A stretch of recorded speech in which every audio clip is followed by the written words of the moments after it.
Every day, more than 180,000 vehicles move through this interchange. It's a connection point for commuters, freight, agriculture, logistics, tourism in one of the fastest growing regions in California. State Route 99 is one of the Central Valley's defining corridors.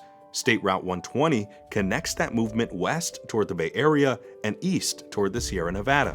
But as the region grew, this interchange needed to do more. The goal was clear: improve safety, reduce congestion, strengthen reliability, and support the movement of people and goods.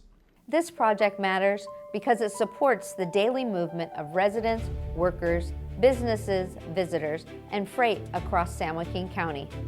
The need was not limited to one bridge or one overpass. It was a system challenge involving highway connections, local streets, railroad crossings, utilities, and long-term regional growth.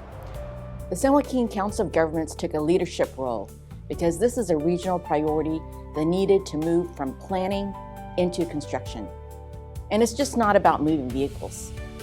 The San Joaquin Council of Governments is a regional body made up of elected officials representing all 8 cities in the county, coordinating regional transportation and other vital issues. For SJCOG, the State Route 99-120 connector project became more than a construction project. It became an opportunity to foster regional leadership, manage complex technical coordination, and the ability to deliver infrastructure built for the future. The need was regional. The solution had to be engineered at the same scale.